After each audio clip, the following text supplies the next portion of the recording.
Discipulado número 2 del libro de Deuteronomio, el tema recordando el pacto del Mesías Cristo 2. Y vamos a tomar de base los versículos 14-15 del capítulo 2. Capítulo 2, versículos 14-15 de Deuteronomio, recordando el pacto del Mesías Cristo. Es el segundo discipulado sobre este tema. Y estamos en el capítulo 2. Si lo tienen, me dice amén y leemos la palabra del Señor juntos. Dice la Escritura: y los días que anduvimos de Cades Barnea hasta cuando pasamos el arroyo de Fered fueron 38 años, hasta que se acabó toda la generación de los hombres de guerra de en medio del campamento, como Jehová les había jurado. Y también la mano de Jehová vino sobre ellos para destruirlos de en medio del campamento hasta acabarlos. Amén, amados. Hasta ahí la lectura. Oramos al Señor para pedirle guía de su Espíritu Santo en este tiempo. Señor y Padre nuestro que estás en los cielos, te bendecimos, te adoramos, Señor. Damos toda honra a tu gloria, toda honra y gloria a tu nombre, por Jesús el Cristo, nuestro Señor y Redentor. Bendito Dios, gracias. Gracias, Señor, por salvarnos. Gracias, Dios, por revelarnos a tu Hijo, por darnos vida juntamente con el Cristo, nuestro Señor y Redentor. Bendito Señor, mientras meditamos en tu palabra, por favor, precioso Espíritu Santo, ministranos, revélanos a Jesús como el Cristo en todo momento. Abre nuestro entendimiento, Señor. Danos sabiduría y revelación en el conocimiento de nuestro Señor y Salvador Jesús el Cristo. Háblanos al corazón, instruyéndonos, Señor. Toma control de palabras y pensamientos. Sé tú enseñándonos a cada uno de nosotros en esta hora. Por Cristo Jesús lo pedimos. Amén y amén. Tomen asiento, hermanos.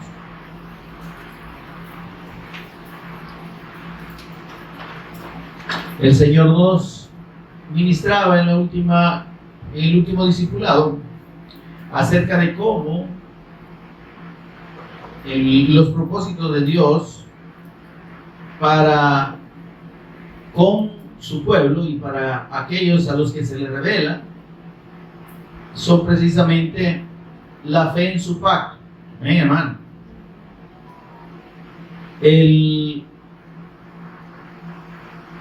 El centro de la voluntad de Dios está en la fe de su palabra, en la fe de su pacto, en la fe de su Hijo. Recordemos que el pacto de Dios está en la persona de su Hijo. La palabra de Dios es su Hijo, Él es el verbo de Dios. Y precisamente todo lo que concierne a la obra de Dios en relación con los hombres pasa por la revelación de su Hijo, por la fe en el pacto eterno, en la sangre del pacto eterno, como dice Hebreos 13:20. Ese sacrificio del Cristo es el punto central de la revelación de Dios, porque a partir de ese sacrificio y de esa obra redentora es que nosotros, que nacimos en pecado, que recibimos como herencia el pecado de nuestros primeros padres, que nacimos en incredulidad, condenados a una eternidad sin Dios, separados de Dios. Es la única manera en que podemos volver a estar con Dios, ser parte de Dios, entrar en la comunión con Dios. Amén. Y entonces esto, hermanos, reviste tal importancia eterna que Dios primero en la eternidad fue que destinó a su Hijo para ser sacrificado. Amén. En la eternidad Dios lo ungió como el Cristo eterno, como el Rey eterno, el sacerdote eterno y el profeta eterno. Porque solo el Cristo, solo su eterno Hijo podría en la eternidad consumar la redención del hombre, consumar su rescate, su salvación. Nadie, absolutamente nadie en la tierra puede ser sacado de esa condición de ninguna otra forma. ¿Por buenas obras? No. por cumplir normas religiosas, jamás. Por hacer grandes esfuerzos personales, menos. Por tratar de ser una buena persona y hacer actos buenos, tampoco. Nada hay, absolutamente nada hay que salve al hombre de su condición de muerte y condenación eterna. Por eso es que las palabras del Señor Jesús, cuando dice: el que oye mi palabra y crea al que me envió tiene vida eterna y no vendrá a condenación, sino que ha pasado de muerte a vida, describe esencialmente ese propósito. Porque dice: no va a pasar por condenación, no va a venir a condenación el que cree en mí. Pero ¿y qué pasa con el que no cree? Es que no puede evitar el juicio y la condenación. ¿Se entiende, hermano? El juicio y la condena. Porque para eso Dios envió a su Hijo al mundo. Y él dice que no envió Dios a su Hijo al mundo para condenar al mundo, Juan 3:17, sino para que el mundo sea salvo por él. Amén, hermano. Entonces, el propósito de Dios en la persona del Cristo, en su pacto eterno, en el sacrificio eterno del Cristo, es salvar al hombre. Pero esa salvación, hermano, esa redención, ese acto de pasar de una condición de enemistad a amistad, ser reconciliado, de una condición de muerte eterna a vida eterna, de una condición de condenación eterna a vida eterna, hermanos, ese acto solo lo puede orar Dios. Amén, hermano. Amén. Por eso es que la Escritura dice que la salvación, dice Dios, me pertenece. Isaías 43:11 dice: yo Jehová, y fuera de mí no hay quien salve, no hay ningún salvador. Y el Cristo, al ser anunciado, nuestro Señor Jesús, recordemos, los ángeles allá en Lucas 2:11, os ha nacido hoy en la ciudad de David un Salvador. Uno, es que solo uno salva, es Dios. Y ese Salvador es el Cristo, el Señor, a quien Dios designó en la eternidad como el Salvador para salvar. Su nombre es salvación. El nombre de Jesús en el idioma hebreo es Yeshua, que quiere decir yo soy la salvación o salvación. Pero específicamente yo soy, porque hace referencia a la condición de Dios. Entonces, y este pacto del Mesías Cristo, hermanos, es revelado a los descendientes de Abraham. Es dado por escrito en las tablas del testimonio. Es dado por escrito en todos la Torá que Moisés escribió. ¿Amén? Lo que Dios le dio al pueblo, a la descendencia de Abraham, los hijos de Israel, fue precisamente el pacto, la promesa del Mesías Cristo, se lo dio por escrito. Toda la Torá es un anuncio del Mesías y de la obra del Cristo. Si usted ve, está lleno de sacrificios, sangre. Realmente parece una constante ahí, ¿verdad? Y que había que ofrecer sacrificio. El primero que mostró el sacrificio del Cordero de Dios fue el mismo Padre. Antes de sacar a Adán y a Eva del Edén, dice que los vistió de pieles, de túnicas de pieles. Y para vestirlos de pieles había que haber matado a los animales primero. Entonces Dios sacrificó, vamos a decir en este punto, un cordero para poder obtener la piel y con esa piel cubrir a Adán y a Eva. E indicarles que la única manera en que el pecado podía ser quitado, cubierto en este caso, el efecto, ¿verdad? En el caso de Adán y Eva era el efecto del pecado, que era su desnudez. La única manera era por el sacrificio, el derramamiento de sangre inocente. ¿Qué tenía que ver ese corderito con el pecado de Adán y Eva? Ni por ser nada, hermano. Pero Dios lo toma, lo mata enfrente de ellos, les muestra que su pecado, la transgresión al pacto, solo puede ser redimida por el derramamiento de sangre. Y eso les queda claro. Tan claro que se lo transmiten a sus hijos, a Caín y Abel. Pero desde ahí, desde Caín y Abel, la fe y la incredulidad. La fe y la incredulidad. Abel creyó, Caín no quiso creer. Amén. Entonces, y el pacto de Dios se mantiene, es el mismo. Por eso Hebreos 13:20 dice la sangre del pacto eterno. Porque el pacto eterno de Dios está en el sacrificio de su Hijo, anunciado desde la eternidad. En el libro de Apocalipsis dice, el Cordero que fue inmolado desde la fundación del mundo. Desde la eternidad, pues. Porque cuando en Génesis 1:1 se habla del principio, se habla del Cristo, y dice en el principio, que es el Cristo, creó Dios los cielos y la tierra. Amén. Entonces, ese principio de la creación no es la creación de la tierra. Y esa fundación del mundo no fue el inicio del surgimiento de la tierra o la creación de la tierra. No, es de todo lo que existe. Entonces, el Cordero de Dios fue inmolado en la eternidad. Amén. Y entonces, ese sacrificio, esa muerte, esa sangre derramada es el único precio que Dios aceptó y que pudo ser ofrecido delante de Dios para la expiación del pecado y para la extinción. Dos cosas. Los tipos de sacrificio en el Antiguo Testamento, en la Torá, en la ley, son expiación y holocausto. Pago, extinción. La expiación es el pago. Había sacrificios para el pago por los pecados. Y en esos no se quemaba toda la víctima. Pero el otro sacrificio era que el animal era quemado totalmente. Eso se llama holocausto.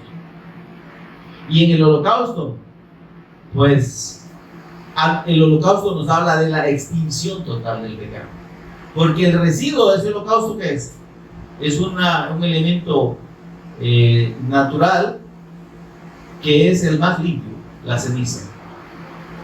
El más inocuo, ¿verdad? El que no contiene ninguna bacteria, la ceniza. No hay pecado ahí en el residuo. Entonces, el efecto del holocausto. Ahora, entonces vemos cómo Dios le revela este pacto, esta promesa del Mesías Cristo a Abraham. Abraham lo entiende cuando Dios le pide que sacrifique a su hijo, a Isaac. Y le dice, sacrifícame a Isaac, tu único, a quien amas. Porque así como tú tienes un único a quien amas, yo tengo un único amado, que es mi hijo. Y así como tú, yo te pido que lo sacrifiques a él en un altar, así mi hijo será ofrecido en un altar y será muerto ahí. Y entonces Abraham recibe esa revelación del sacrificio del Cristo, porque el lugar exacto donde Isaac iba a ser sacrificado, que Dios al final lo impide, es el mismo lugar donde el Cristo, un poco más de 1000 años después, o más de 1000 años después, sería muerto, sería sacrificado. Amén, hermano.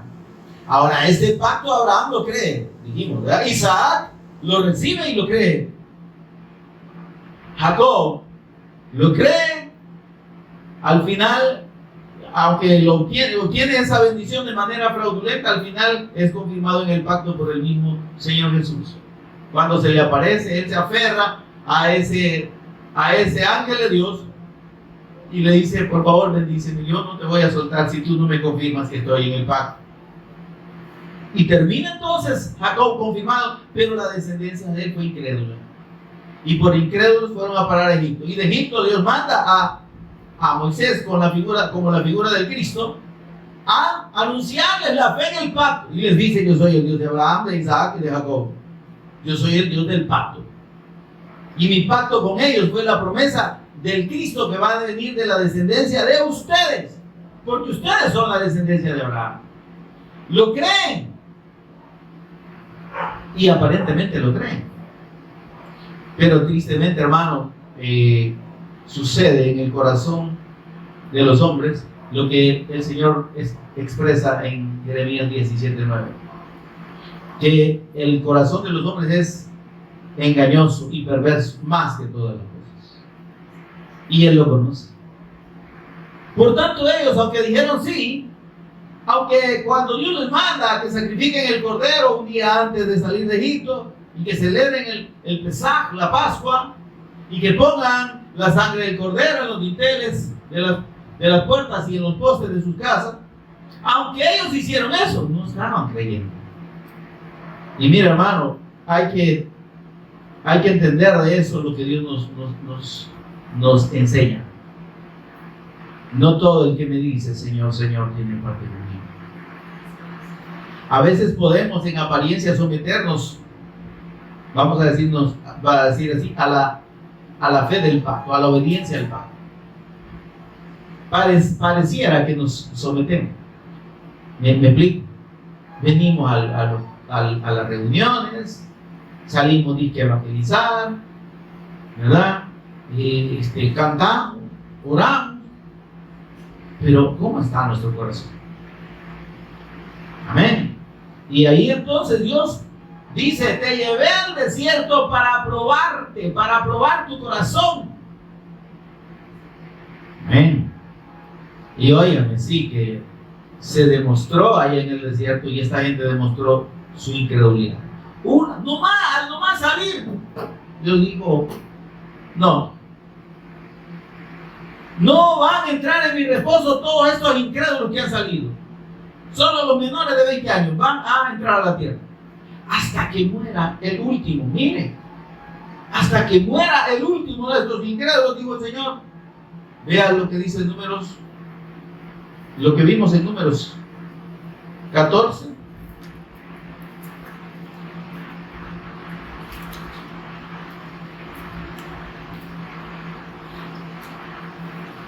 (14:28). Bueno, desde el 27. Mire lo que dice el Señor. Después que ellos, óigame, a la puerta de la tierra, sí, ahí estaban ya para entrar, y se ponen a renegar. Pero mire esto. Qué terrible. Veamos el versículo 22. Todos los que vieron mi gloria y mis señales que he hecho en Egipto y en el desierto, y me han tentado ya 10 veces, y no han oído mi voz. Oigan, Dios es misericordioso y compasivo. Y Dios amonesta 1, 2, 3, 4. Sí, y aquí hasta 10 veces. Toleró 10 actos de incredulidad.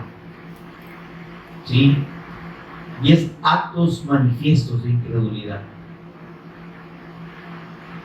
Aún dice: viendo mis obras y señales.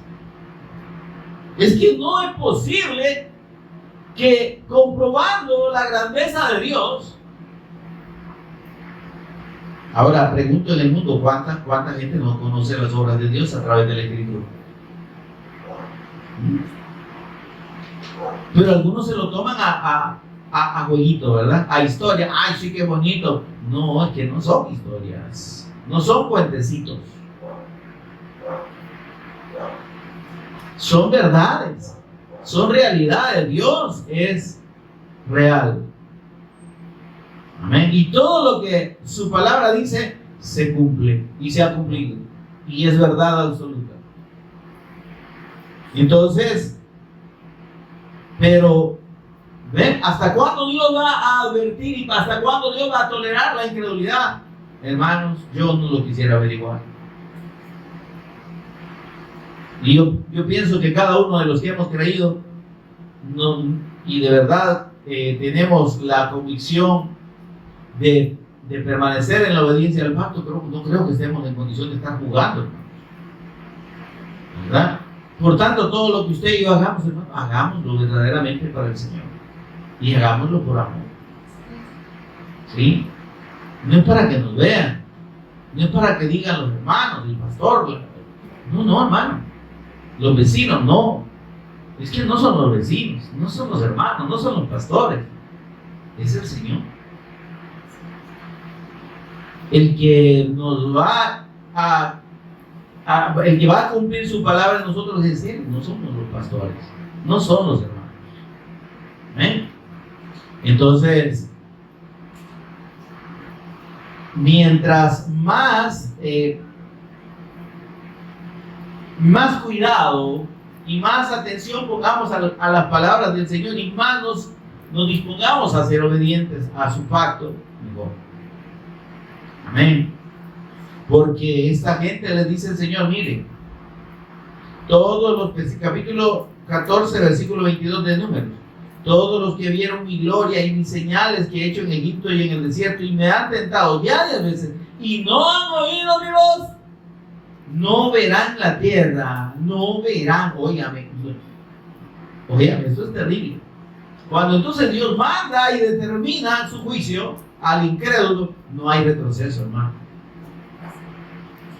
En Salmo 96, versículos creo que por ahí por el 7 u 8, dice el Espíritu Santo confirma por medio de David esto mismo, pero ya lo vamos a ver. Ahora dice, no verán la tierra de la cual murió su padre. No, mire, dice 2 veces, no, ninguno de los que me han irritado la verá. Versículo 28, diles, le dijo el Señor a Moisés, vivo yo, dice Jehová, que según habéis hablado a mis oídos, así haré con vosotros. En este desierto caerán vuestros cuerpos, todo el número de los que fueron contados entre vosotros de 20 años arriba. La misericordia de Dios para las nuevas generaciones. Estos no estaban todavía en el compromiso de haber recibido el pacto. Amén. Y Dios a estos les concede la oportunidad de, primero, de ver sus obras, porque aquí estamos prácticamente en el inicio de su salida. Si ahí fue que murmuraron, si ahí fue que dijeron, no, ni para qué, aquí no ha venido a matar de sed, Dios, ¿y para qué? Porque nos hubieran dejado ahí en Egipto. Eso. Y este maná ya nos hastió. Solo esto vamos a pasar comiendo, pues. Entonces dice el Señor, vosotros a la verdad, dice, los cuales han murmurado contra mí, vosotros a la verdad no entraréis en la tierra por la cual alcé mi mano y juré que os haría entrar en ella, exceptuando a Caleb, hijo de Jefone, y a Josué, hijo de Nun. Dice, pero a vuestros niños, de los cuales dijisteis que serían por presa, yo los introduciré, y ellos conocerán la tierra que vosotros despreciasteis. En cuanto a vosotros, vuestros cuerpos caerán en este desierto, y vuestros hijos andarán pastoreando en el desierto 40 años. Y ellos llevarán vuestras rebeldías hasta que vuestros cuerpos sean consumidos en el desierto. Amén, amado. Una sentencia, hermanos, que habla de la severidad de la consecuencia de la incredulidad al pacto de Dios, de que el hombre se queda. Ahora, óyame, Dios no sacó a los israelitas para que se murieran en el desierto. De hecho, a pesar de su incredulidad por 40 años, Dios les mantuvo, los preservó, su calzado no se desgastó, sus pies no se hincharon. Nadie murió por insolación ni por sed. Los que murieron por su rebeldía, por su incredulidad. Óigame, si de repente Dios se manifiesta de una manera tan visible, está difícil ser incrédulo, ¿verdad? Pero esta gente veía la nube que los cubría en el día, y en la noche veían la columna de fuego que los iluminaba y aparte los calentaba, y no creyeron. Qué triste, ¿ah? Por eso dice el Señor, no van a entrar. Entonces vemos que cuando Dios ha determinado, como lo ha hecho en la eternidad, la redención del hombre por medio de la fe en su pacto, no hay vuelta de hoja. El que no cree ya ha sido condenado, dijo el Señor Jesús en Juan 3:18. El que cree en el Hijo no es condenado, es que la fe en el Cristo, pero la fe de Dios, amén. La fe hasta la muerte, la fe eterna de que Jesús es el Cristo, y la obediencia a su palabra y la obediencia a la fe en su nombre. Dice, el que en él cree no se pierde. ¿Sí? El que en él cree no es condenado. Óigame, la fe en él, en su sacrificio. Es que eso es lo que Dios pide, fe. La fe de Dios no es para pedir cosas, hermano. La gente piensa que orar con Dios es, Señor, dame, Señor, saname, aquí estoy, me duele aquí, por favor, no sé qué será, saname. Tengo este problema con mi hijo, resolvelo. No, hermano. Dios es Dios porque Él es soberano. ¿Sí? Dios es Dios porque su voluntad y su palabra se cumplen. Dios es Dios porque sus propósitos son eternos, no tienen que ver en absoluto con las cosas de esta vida. Si bien Él es poderoso para socorrer, pero Él socorre a los suyos. Tiene misericordia de los incrédulos. Porque estos incrédulos los protegió el Señor por 40 años. Igual que está protegiendo por los años de su vida, hasta donde vayan a llegar, a todos aquellos que no están creyendo, hermano. Si es misericordia de Dios que tengamos aire para respirar.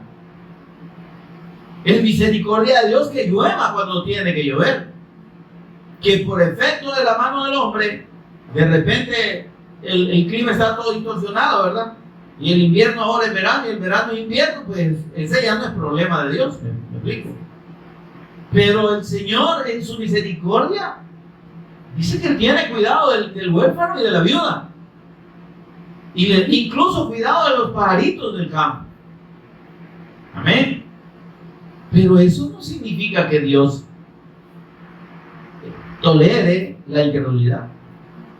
Si precisamente para eso manifiesta su grandeza, para eso manifiesta su bondad, Él es bueno. No nos ha pagado, dice David, conforme a nuestro don. Pero ¿por qué lo hace el Señor? Para que crean en su pacto. Para que la gente diga, de veras, como el Señor me ha guardado, como el Señor me ha bendecido. ¿Verdad? Miren, las personas incrédulas, algunas reflexionan. Y no, gracias a Dios, ¿verdad? Miren, sí, ¿verdad? Que estoy sano, que gracias a Dios no me morí en la pandemia, ¿verdad? Sí, pero es misericordia. Amén. Pero es bondad de Dios. Pero mientras hay vida, hay esperanza. De ejercer la fe en la palabra del Señor. De creerle a Él, de creer en su pacto, de creer en su Hijo, mientras hay vida. Pero la gente piensa que esto se trata solo de creer que Dios existe. Si hasta los demonios creen, hermano, y eso no lo salva. Entonces la fe de Dios no es una fe solo natural. La fe natural es creer en lo que existe, en lo que se ve. Amén. Bueno, y aún en lo que no se ve en el universo. Imagínense cómo Dios nos comprueba. Y en este tiempo la gente tiene una mayor comprobación del poder y de la grandeza de Dios a través de esa fotografía que a mí me extasían, hermano. Esas fotografías del espacio, ¿verdad? Y de la galaxia. Unas distancias y unas inmensidades, hermano, que no caben en esta cabecita. No sé si en la suya. Pero a mí me cuesta. Y ahí está, Dios revelándose a la gente. ¿Qué decía David? Los cielos cuentan la gloria de Dios. Hola. Los cielos, ¿cuáles son los cielos? Es todo lo que está arriba de la tierra, hermano. El universo cuenta. El universo cuenta la obra de Dios. Los cielos. Y el firmamento, dice, anuncia la obra de sus manos. La cita, Salmos 19:1. Entonces Dios ahí está revelándose al hombre. Si la persona que no ha oído de la Escritura, que no la puede leer incluso, que no nunca ha oído, pero tiene ahí el testimonio vívido de quién es Dios, no tiene excusa para ser incrédulo. Y tiene que saber que hay un poder que le sobrepasa y del cual se origina y al cual tiene que rendir cuentas. Y que llegado a ese punto de comprender, no tiene que quedar otra opción que someterse a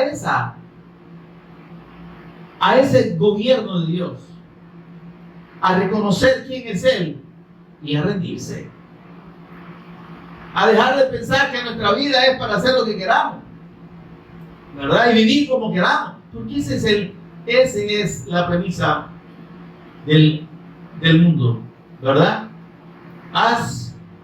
Just do it, dice, solo hazlo, haz lo que tú quieras, vive como quieras, ¿verdad? A tu manera, haz lo que quieras. Ajá. Ay de aquellos que viven sus vidas en esa ignorancia. Al final de sus tiempos, después de morir y en el juicio de Dios, se darán cuenta que estaban muy equivocados. Nadie, ningún ser humano es libre de vivir su vida como quiere. Es libre de decidir si creer o no creer. Y esa sola decisión determina su eternidad. O con Dios, si cree, o condenado y separado eternamente de Dios si no cree. Y entonces dice el Señor, versículo 33, vuestros hijos andarán pastoreando en el desierto 40 años y ellos llevarán vuestras rebeldías hasta que vuestros cuerpos sean consumidos en el desierto. Ahora, aquí Moisés tiene a esa nueva generación, a esos de 20 años para abajo, ¿verdad? El que más tenía entonces, en ese momento en el que Moisés está hablando aquí, tenía 60 años, pero todavía era una edad, digamos, una edad fuerte, pues. Los hombres eran fuertes todavía a esa edad. Bueno, ahora lo son, ¿verdad? Pero un poquito menos. Entonces, y el que más tenía 60 años, porque es 40 años después, ¿verdad? Y los que menos, pues, andaban como por los 50, ¿verdad? Los 40 y tantos, ¿verdad? Los que estaban recién nacidos en aquel entonces podían tener 41, 40, etc. Pero de 40 a 60 años era la media de la edad de estos que están aquí. Y mire lo que les dice el Señor aquí en el capítulo 2 de bueno, en el capítulo 1 le recordamos lo que les dice el Señor a través de Moisés, los versículos 31 que leímos al 35, ¿verdad? Y en el desierto le dice, has visto que Jehová tu Dios te ha traído, como trae al hombre a su hijo por todo el camino que habéis andado hasta llegar a este lugar. Y aún con esto, no creísteis a Jehová. El Señor está, óigame, confrontando a toda esta nueva generación y diciéndole, ustedes no han creído. Han visto cómo los he traído, pero están siendo incrédulos como sus padres. Pero dice el Señor, ahora, y dice el versículo 33, quien iba delante de vosotros por el camino para reconoceros el lugar donde habías de acampar con fuego de noche, para mostraros el camino por donde anduviese y con nube de día. Y oyó Jehová la voz de vuestras palabras, y se enojó y juró diciendo, no verá hombre alguno de esta mala generación la buena tierra que juré que había de dar a vosotros. Confirma el Señor aquí, ¿verdad? Y en el capítulo 2, versículos 14 y 15, se confirma cómo Dios cumplió su palabra. Amén. Antes de esto, vamos a Salmo 96, para recordar cómo Dios confirma mediante su Espíritu Santo, por medio de David, Salmos 95, el efecto que tuvo esa incredulidad en Dios. Mire lo que dice 95, 8. Si oyeres hoy su voz, no endurezcáis vuestro corazón como en Meriba, como en el día de Masá en el desierto, donde me tentaron vuestros padres, me probaron y vieron mis obras.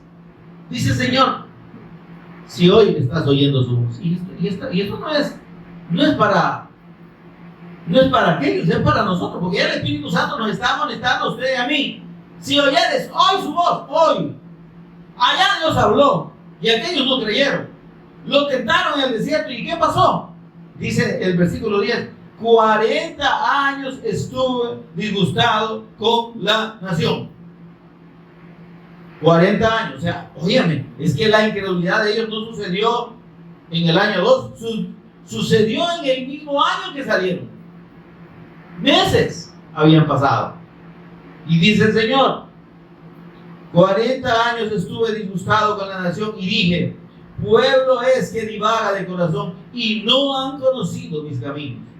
Por tanto, dice, juré en mi furor, que no entrarían en mi reposo. Amén, hermano. Explicamos que el propósito de Dios de sacar a Israel de Egipto y de darle el pacto del Mesías Cristo que había de nacer de su descendencia, y de darles una tierra para que ese Mesías Cristo naciera, no era un propósito terrenal, hermano. Era un propósito espiritual. Su Hijo, el Cristo eterno, nacería en forma de hombre y necesitaba un linaje determinado. Amén, hermano. Porque además este Hijo eterno de Dios nacería sin relación con el pecado, nacería santo. Amén.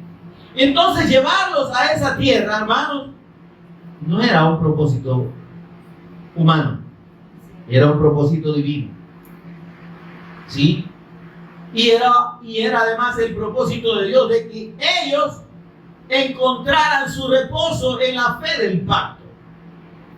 Porque en esa tierra el Mesías nacería y Dios traería su gobierno por medio de ese Mesías Cristo desde ahí a todas las naciones de la tierra.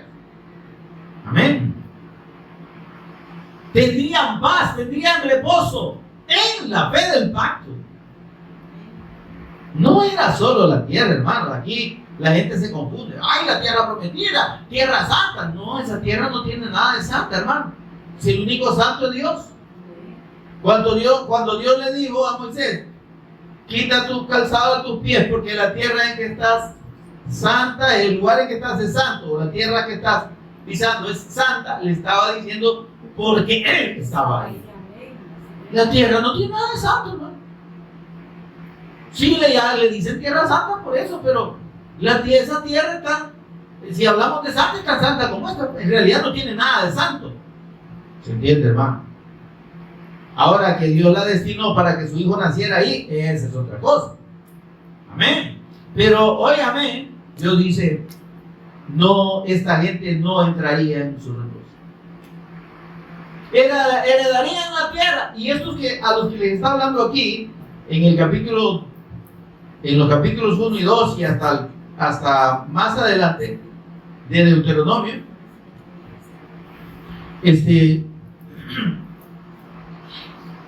a los que les está diciendo esto, precisamente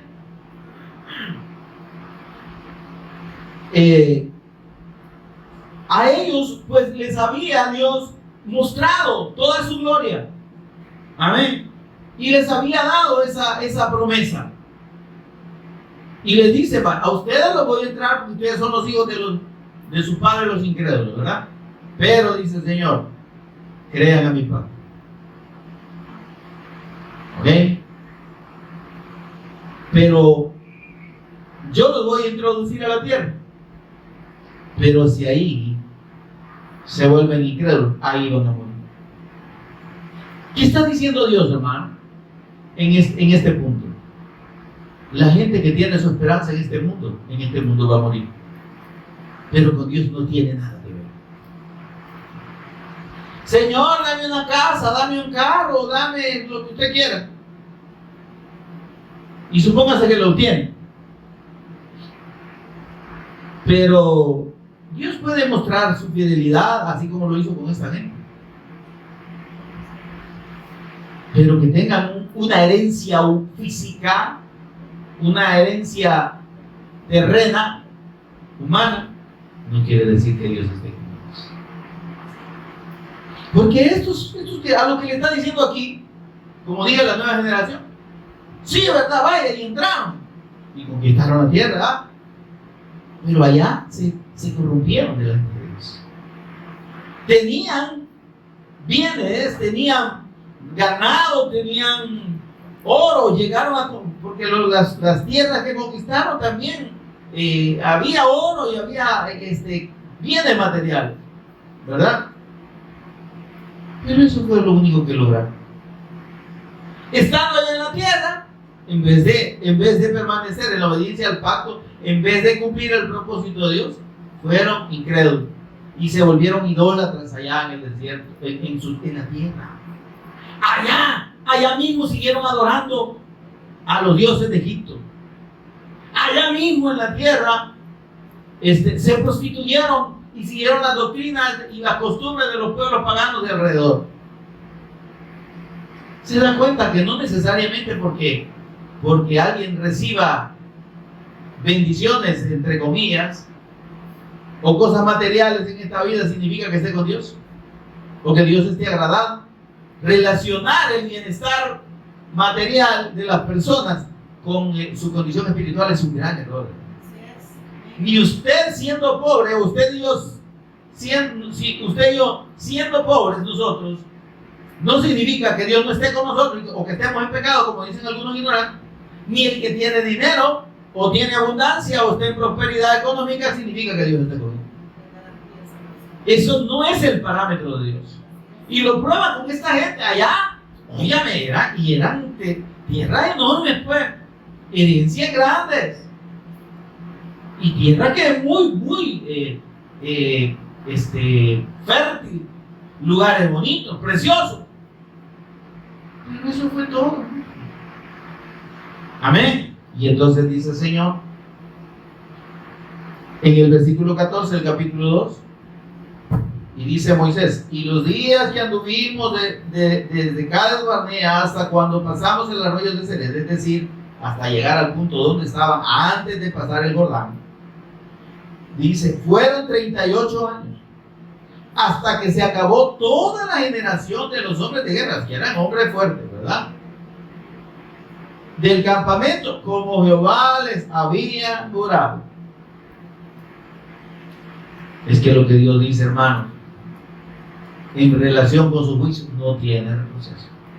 El juicio sobre el pecado, el juicio sobre la incredulidad del hombre a su palabra es ineludible. Nadie puede escapar de él. ¿Creíste? Bendito de Dios. ¿Creíste y obedeciste al pacto? Venid benditos de mi Padre a heredar el reino preparado para vosotros desde la fundación del mundo. Con el Cristo, está hablando del Cristo. ¿No creíste? Mire, el juicio de Dios no tiene término medio. ¿No creíste? Malditos al fuego eterno. Óyame, hermano, la condenación existe. Y no es para asustar a la gente. Dios lo confirma en su palabra. Allá en Apocalipsis está claro: el que no se haya inscrito en el libro de la vida, que es la fe en el Cristo, el que no creyó ni fue obediente al pacto del Mesías Cristo, no va a estar en el pacto, en el libro del pacto, que es el libro que se menciona, el libro de la vida, porque a través de la fe en el pacto del Mesías Cristo es que la gente recibe la vida. Por eso es que todo aquel que cree que Jesús es el Cristo y se aferra y es obediente a esa fe, forma parte del libro de la vida del Cordero, porque Él es el que da vida. Pero el que no cree que Jesús es el Cristo, vive su vida como quiere, religiosamente, piensa que haciendo obra, piensa que siguiendo la religión de su padre, y usted todo lo que quiera, o siendo San Bueno se va a salvar. Dice el Señor, no es así. Amén. Malditos al fuego eterno, preparado para el diablo y sus ángeles. Ahora, los que no creyeron a Dios y creyeron al engaño de Satanás, que está metido en las religiones, hermano, tristemente, en muchas denominaciones, en la mayoría, porque se han apartado del evangelio, ya no están predicando la fe en el Cristo, el arrepentimiento delante de Dios y el reconocimiento de la persona de Jesús como el Cristo y la fe en su sacrificio como el todo para la redención del hombre. Entonces, óigame, ahí en esa doctrina Satanás ha metido mano. Y muchos, estando dentro de las iglesias, están condenados, tristemente. Porque la condenación, hermano, no es no ir a la iglesia. Sí, alguien puede congregarse toda su vida, pero si no cree. Estos pasaron 40 años viéndola, y mire esto, bajo la protección de Dios, ¿sí o no? Bajo la bendición de Dios, tenían comida todos los días. En la noche, calientito, ay, qué bueno es el Señor, qué bueno es, amén, ¿verdad? Sí. Pero, ¿y creyeron? Y se salvaron. Dice, miren, y también la mano de Jehová, versículo 15, vino sobre ellos para destruirlos en medio del campamento hasta acabarlo. ¿No creíste? ¿No creíste? No hay otra forma. Eso es justicia de Dios. Satanás ha vendido esta verdad eterna de Dios, la ha pintado como de un error en el sentido de que no, es que Dios no puede ser, Dios es bueno y cómo va a condenar eternamente en el infierno a la gente, hombre, y que todo ese tormento. Es que, óigame, es que el propósito de Dios no ha sido ese. Pero la justicia de Dios está definida, y el que no cree y no se aviene, no se adhiere, no recibe la fe de esa justicia, no cree en la justicia de Dios, sino que cree en su propia justicia, entonces no le queda otra alternativa. La justicia de Dios se ejecuta porque Él dice, el que oye mi palabra y cree, tiene vida eterna. Pero el que la oye y no la cree, ya está condenado. Pasará por la condenación, porque no hay otra forma. Porque no son buenas obras, porque no es cumplimiento de normas, no es cumplimiento de mandamientos, nada de eso salva a nadie. Porque no es pertenecer a una denominación, ser fiel toda la vida. Estos pasaron, y como les decía, algo les iba a decir de esta gente, 40 años en la iglesia. ¿A que sí? Véalo así. 40 años en la iglesia porque todo era bendición, hermano. Maná, mire, ¿verdad? Y que agua cuando tenían sed, y que la sombra en el día y el fuego, el calorcito en la noche. Qué bueno es el Señor, ¿verdad? 40 años en la iglesia. Pero llegaron a la eternidad con Dios. Eso les duró solo mientras estuvieron los 40 años. Porque no son las condiciones en las que Dios de repente muestre su misericordia las que garantizan la salvación. Lo que garantiza la salvación, hermano, ya dije, no tiene nada que ver con las condiciones temporales de este mundo. Amén. Por tanto, nuestra fe no puede estar puesta en eso. Que Dios nos bendice, que Dios nos protege, que Dios tiene cuidado de nosotros. Amén. Demos gracias a Dios. Pero ese agradecimiento, manifestémoslo en la obediencia al Padre. Reconocer, ver y decir, Señor, gracias, porque tú tienes cuidado de mí. Amén. Cuando somos agradecidos con Dios y vemos sus obras y creemos, porque lo que el Señor dice, miren,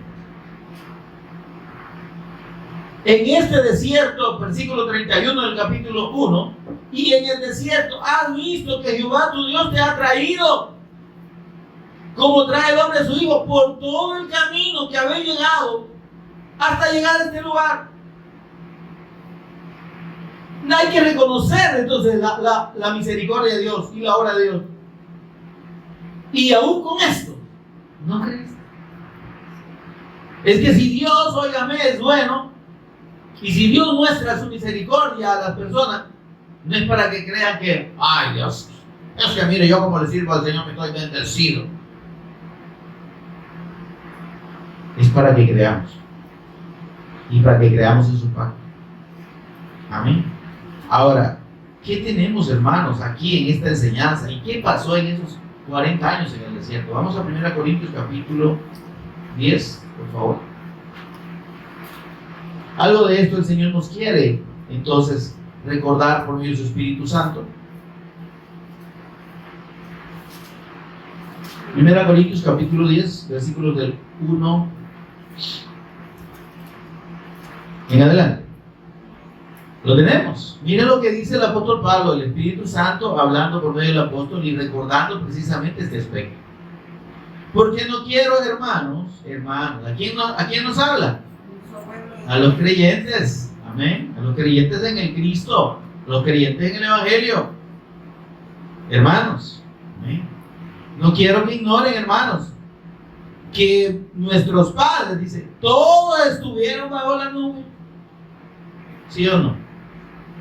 Todos pasaron, hermano, y en Moisés dice, todos fueron bautizados en la nube y en el mar. Quiere decir que vieron el poder de Dios manifestado allí, en ese mar rojo abierto, ¿verdad? Que equivale como haber sido bautizados en el mar, ¿verdad? Porque pasaron a través de, y dice, y todos bebieron y todos comieron, versículo 3, el mismo alimento espiritual, el maná.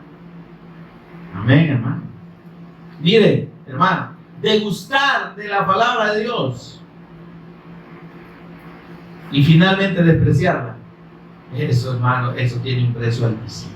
A esta gente le costó la eternidad, le costó la muerte eterna, porque dice, comieron el mismo alimento espiritual y todos bebieron la misma bebida espiritual, el agua de vida, el Cristo, porque bebían de la roca espiritual que los seguía, y la roca era el Cristo. Todos ahí estuvieron en la iglesia, ¿verdad? 40 años. Hay gente que no permanece en las iglesias ni siquiera un año, pero vamos a los que permanecen por más de 40 años, ¿verdad? Pero sin la fe del pacto. Estos que pasaron 40 años en la iglesia en el desierto, ahí llamaba, iglesia de agua viva en el desierto, fuente de poder y milagro, algo así. Así le hubieran puesto ahora. La roca eterna, no, se hubieran inventado un montón de nombres, pero no lo creen. Ahora dice, pero de los más de ellos, o de la mayoría de ellos, no se agradó Dios. ¿Cuál fue la mayoría, hermano? El 99.99, porque solo 2 se salvaron. De toda esa generación, digo el Señor, excepto Josué y Caleb. Y si usted compara 2, pongámosle 3 millones, ¿cuánto le dan? Y se va a encontrar usted el numerito de aquí a una cuadra, el 0,0001, o menos, no sé. El punto es que, por eso dice, miren, no se agradó Dios de la mayoría de ellos, por eso quedaron postrados en el desierto. Ahora, hasta ahí estamos bien nosotros, ¿verdad? Y decimos, qué gente más incrédula, ¿verdad? Desgraciado, viendo como la mano del Señor y comiendo el maná, hermano.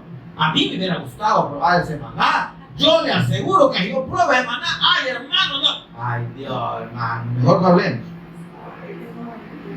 Porque más que el maná, ya tenemos al Cristo revelado. El maná de Dios confirmado por el Padre y por el Hijo diciendo: yo soy el pan que descendió del cielo. Es el Cristo. Ahí está para todos. La gente puede tomar de Él, pero no quiere creer. Él es el agua de vida. Amén. Y dice, versículo 6, mas estas cosas, ¿qué dice? ¿Para qué sucedieron? Como ejemplo para usted y para mí, para nosotros, para que no caigamos en los errores que ellos cayeron. Fueron codiciosos, dice aquí. Codiciaron cosas malas.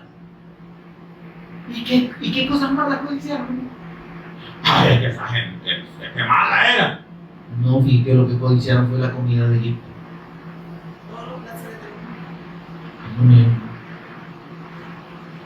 Fíjense que, hermano, que parece contradictorio, ¿verdad? Porque miren, ¿y qué de malo? Veámoslo así en términos humanos, ¿verdad? Apartando el contexto. ¿Y qué de malo tenía que desearan comida, hermano? Lo vemos así, pues sí. Es humano, nosotros decimos: no, pues sí, ¿verdad? Se acordaban de las grandes peroladas de sopa de res, de vaca muerta, que comían, ¿verdad? Y todo. Y con la cebolla, los puerros y todo eso que comían es bien galán. Sí, que de malo tiene, pues. Pero óigame, lo que está diciendo el Señor es que anhelaban el mundo. Anhelaban las cosas del mundo. Dice el Señor: no améis al mundo, dice Juan, ¿verdad? Ni las cosas que están en el mundo. Dice: porque todo aquel que ama, dice, el mundo, se constituye enemigo de Dios, hermano. ¿Y qué está haciendo? Óigame, esto le está hablando a la iglesia, a los hermanos. ¿Y qué están haciendo los hermanos, entre comillas, ahora? Deseando todo de este mundo. Señor, guárdanos de todo mal, de toda pandemia. Señor, cuida, sánanos. Señor, provéenos un carro, una casa, una moto, un chucho, un gato.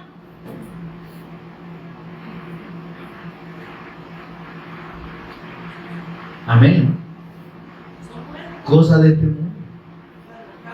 Oigan, para los que creemos, nuestro Señor y la confirmación de la revelación de su Hijo y la confirmación de nuestra redención por la fe en Él debe ser suficiente, hermano, para no andar pensando en pedir cosas de este mundo. Y ahora, si Dios las quiere dar, las va a añadir, dejemos de afanarnos. Ay, no, yo quiero una casita, mire, yo le he pedido así. Deje de estar llorando por eso. Una casita, un carrito, una mujercita, un hombrecito no lo va a hacer feliz. Temporalmente quizá, pero el gozo de Dios es eterno, la bendición de Dios es eterna. Él sí puede satisfacer plenamente nuestra vida. Y si nosotros le amamos a Él, y si nosotros creemos en Él, Él va a tener cuidado de nosotros, hombre. Pero pongamos nuestra vista en Él. Pongamos nuestro corazón en Él, no en las cosas de este mundo. No busquemos a Dios para que nos bendiga y para que nos prospere, para que nos guarde, para que arranca todo. Material, no. Dice el Señor: no sean idólatras como algunos de ellos. ¿Qué es la idolatría, hermano? Es poner a algo o a alguien antes que a Dios. Y amar a las cosas o a personas o a bienes más que a Dios. Idolatría. Ni seáis idólatras como algunos de ellos. Según está escrito: se sentó el pueblo a comer y a beber y se levantó a jugar. Cuando pensamos solo en lo material y en nuestra satisfacción, hermano, estamos en idolatría. La gente, entre comillas, cristiana evangélica, es idólatra del mundo. Quiero una pantallita, dice el hermano. Yo le estoy pidiendo una pantallita de unos 85 pulgadas. Y el cuarto le mide 2 metros. ¿Y cómo le va a caer 85 pulgadas a ellos? No que lo ocupe del techo para la casa, Pero el punto es que, óigame, dice, idólatras, porque piensan solo en la satisfacción temporal. Esta generación de dije creyente o de gente llamada a ser pueblo de Dios es idólatra. Ama las cosas de este mundo, quiere las cosas de este mundo, y cuando no las recibe, entonces Dios no es Dios. Ay, ay, ay. ¿Qué dolores les espera a esta gente? Quiero dar una acción de gracias al Señor porque Él me bendijo, mire. ¿Verdad? Y por eso le da gracias al Señor. Porque le bendijo y le dio cosas materiales, va a ser una acción de gracias. La verdadera acción de gracias, de acuerdo a la Escritura, es cuando el pueblo traía las ofrendas delante de Dios en gratitud por el perdón de sus pecados, porque ya antes habían sido perdonados por el sacrificio del cordero, por la ofrenda anterior al pecado. Ya el Cristo ya fue sacrificado. Ahora nuestras acciones de gracia es nuestra gratitud por el sacrificio del Cristo, porque en ese punto el cordero no era quemado, o sea, y la carne era compartida con el que traía el sacrificio. Y eso habla de la comunión que hay y de la bendición en el Cristo. Eso es la verdadera acción de gracia. Entonces usted quiere dar una acción de gracia porque está agradecido con el Señor. Ven, adore, hagan la obra de Dios, hagamos la obra de Dios. No esté pensando en darle comida a la gente. A usted la gente te va a estar encantada, pues usted tiene de comer. Pero Dios no le va a estar agradeciendo nada con eso. Amén, amado. Ya acaban de comer alguno por alguna acción de gracia. ¿Quién le quiere dar? Amén. Y luego menciona otras cosas que vamos a seguir viendo, Dios mediante, el próximo miércoles, si el Señor no ha venido, si todavía estamos con vida. Pero que el Señor nos ayude. Esas cosas se escribieron para nuestra enseñanza. Amén, hermano. Y tomemos enseñanza de eso. Entendamos y obedezcamos. Amén. Pónganse en pie, mis amados, conmigo y oramos para agradecer al Señor. Señor y Padre nuestro que estás en los cielos, bendito tu nombre. Te adoramos, te bendecimos. Gracias, Señor, por tu palabra. Gracias, precioso Espíritu Santo, por revelarnos al Cristo, la obra del Cristo y la fe en el Cristo como nuestra necesidad más fundamental y como nuestra insignia y enseña más importante, como a lo que debemos aferrarnos con toda nuestra alma, con todo nuestro ser, con todo nuestro espíritu, Señor, para poder realmente gozar y vivir la bendición que tenemos en la fe de tu eterno pacto, en la fe de tu eterno Cristo, de tu eterno ungido, de nuestro Señor y Salvador Jesús el Cristo. Por Jesús el Cristo lo agradecemos, Señor. Amén y amén. Demos un aplauso al Señor, por favor.